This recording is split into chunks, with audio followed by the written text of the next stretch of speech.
Smart Money Woman is a Nigerian TV series that was released in 2020. It's based on a book by Erese Ugu and follows 5 friends as they sort out their messy financial lives. While it has an ensemble vibe to it, the main character among the 5 friends is Zuri. She's from the outside looking in, living a fabulous life. Great car, gorgeous apartment, well-paying job. In reality, Zuri's broke, has a broken down car, an apartment she can't afford, and a job she's about to lose. Her friends are equally messed up. We'll get to them shortly. This review will be episodic, so none of that thematic thing I do with movies where we examine class throughout the show, then maybe gender or whatever. I'm afraid if I try to do that, it will be too big, and then the Olympic champ, procrastinator in me, will take center stage and I'll never complete the project. So, episodes it is. Season 1 of The Smart Money Woman has 7 episodes, so we're looking at 7 separate At the Lunacy episodes. Zuri is the main character. Her 4 best friends are Tammy, the flighty fashion designer. I love this dress. Don't you trust me again? Oh my God. Guaranteed you're going to be on Bella Nigeria's best dress list. And for some reason, I just want to go to this wedding and I want to just pepper them. Yes! Slay. Yes, girl. See, Balale, when I am done with this dress, you're going to step on their necks. As in, they will have 0 legs to stand on. Oh my gosh. At this one, the conservative married lawyer. Stop it. Anyway, you single girls can get away with putting your lives on social media. Hey, Because as a married woman, you really... So us unmarried people don't want privacy again. Single and die. Hello? Guys, this is why I wish Ladu was here. At least somebody will back me up. So anyway, when you guys get married, you understand what I'm saying? Oh my God, yes, because our single brains are too dark, so we cannot comprehend. Hello? Ladun, the fabulous housewife. Hey, honey. Hey, sweetie. How's your day? Fine, doing a little bit of shopping, and then I'm going out with the girls later for some drinks. Shopping, eh?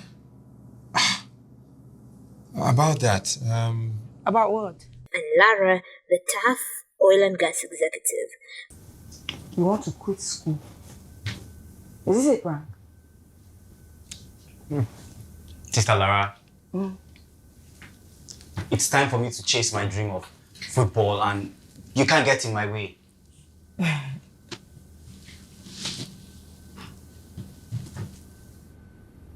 you been drinking?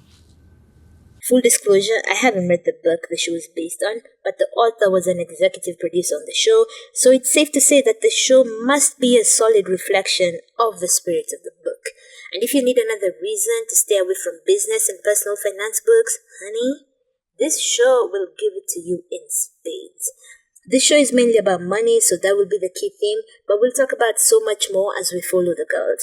We'll touch on class, gender, religion, black tax, love and romance, so much more. Anywho, let's jump right in. Episode 1. We open with Zuri in all her fabulousness coming back home from some solo vacation. While she's strutting her sexy self at the airport, there's an accompanying voiceover. This show uses a lot of voiceovers and boy, oh boy, will we get a chance to examine them. Brace yourselves, friends. This is the opening voiceover, assuming I'm not able to play it for you because copyright. Welcome to Lagos, the real concrete jungle, where the hustle is real, but the packaging is even more profound. The goal is to make money, but for many, the emphasis is on looking rich as opposed to being rich. Fake it till you make it, Abby. But can you blame us? In Africa, poverty is a big part of our history, and to escape said poverty, the focus is primarily on earning. We are not taught in any formal framework how to keep money or grow money. Meet Zuri. Quote, welcome to Lagos, the real concrete jungle, where the hustle is real, but the packaging is even more profound. The goal is to make money, but for many, the emphasis is on looking rich as opposed to being rich. Fake it till you make it, right? But can you blame us? In Africa, poverty is a big part of our history, and to escape that poverty, the focus is primarily on earning. We are not taught in any formal framework how to keep money or grow money. End quote. Let's take it step by step. Welcome to Lagos, the real concrete jungle, where the hustle is real, but the packaging is even more profound. What does that mean, friends? Anyone? Onwards, where the goal is to make money, but the emphasis is on looking rich as opposed to being rich. Fake it till you make it, right? I just shake my head every time I hear that. It's so patronizing. Does anyone really think that there's a person on earth who would choose looking rich over actually being rich? Literally, when you're rich, you have the means to look rich. So everyone would choose actually being rich over merely looking rich. That framing has this underlying assumption that people are so dumb they would choose looking rich over actually being rich. And can we talk about the utility of looking rich in a society that denigrates the poor? We live in a society in which the richer you are, the more you actually get from people. From respect to opportunities to resources, the farther from that ideal you appear to be, the fewer the things that are availed to you. Society literally and figuratively spits on the poor and then has the audacity to judge people who do whatever they can to distance themselves from that. Who wouldn't want to distance themselves from any appearance of lack and poverty in a society that shames and despises the poor? In his book Evicted, Matthew Desmond talks about how even the poor refuse to identify themselves as such. It's crazy to judge people for not wanting to look poor, for wanting to look rich. The writers accurately describe Lagos as a concrete jungle, a place where you have to hustle. That means it's a difficult place to survive, much less make it. What else is left to majority of the people who are not able to become rich other than at least look rich on the surface? One of the reasons people focus on looking rich instead of getting rich is because they have faced the fact that they're not going to get rich. It's not going to happen. It's a settling, a difficult, painful, heartbreaking acceptance of your circumstances. Everyone would choose actually being rich over merely looking rich. Why else do we peddle stories in awe of Silicon Valley billionaires who wear the same clothes, and those rich Kikuyu men and women who go to the bank in their old pickups and old clothes to transact in the millions? And yes, it's always Kikuyus, and yes, that one is only for the Kenyans. They may not look rich, but they are rich, and as a society, we revere that. We revere them.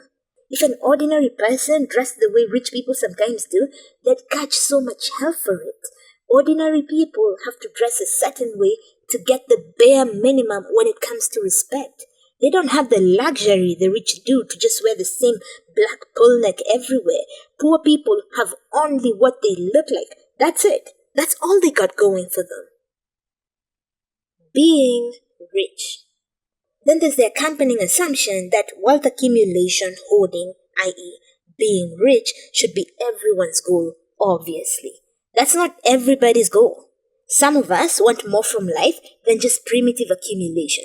The only reason we're participating in this messed up capitalist hoard for yourself system is because we don't have much of a choice. Otherwise, getting rich is not what we're about. We're just trying to survive.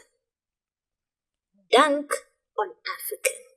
But can you blame us? In Africa, poverty is a big part of our history, and to escape said poverty, the focus is primarily on earning.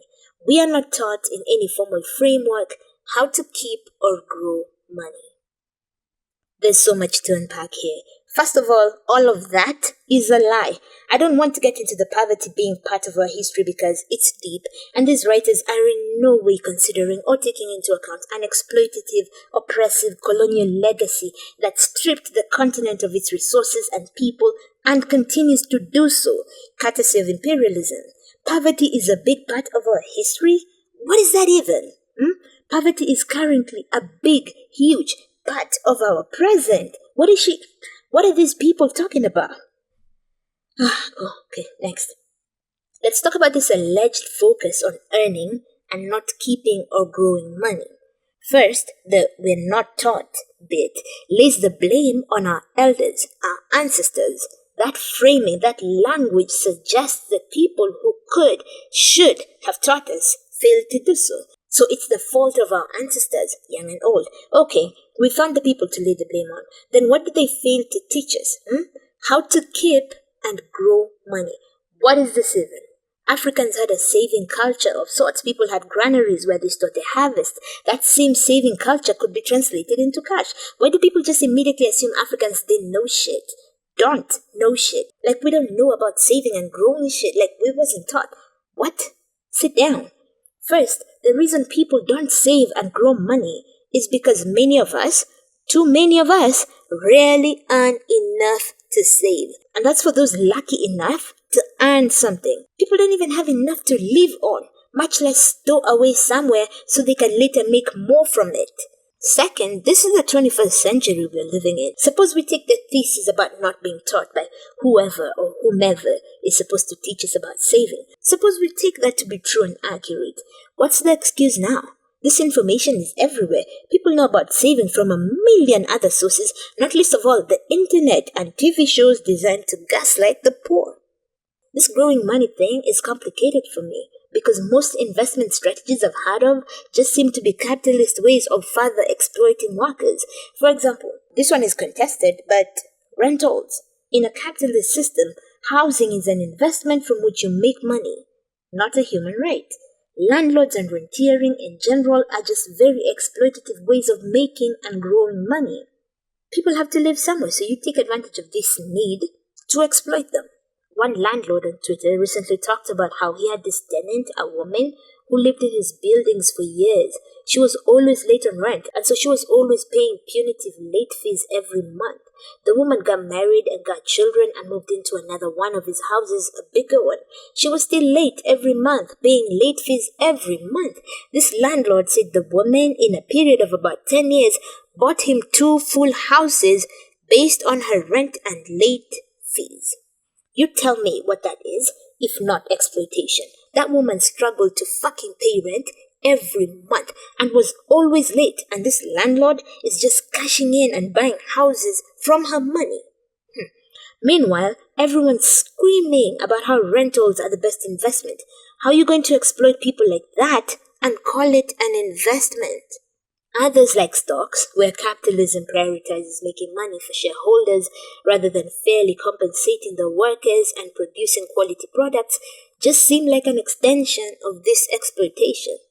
I'll admit, I'm not the most knowledgeable about investments, but all of it just usually seems suspect. You dig a little deeper and find that money that should be going to the people actually working, producing value, now suddenly goes to some people who did nothing but put some money down. Another thing that irritates me about the whole not being taught thing is it brings to mind the useless suggestions people make that money management should be taught in school, from little kids to high school and even university.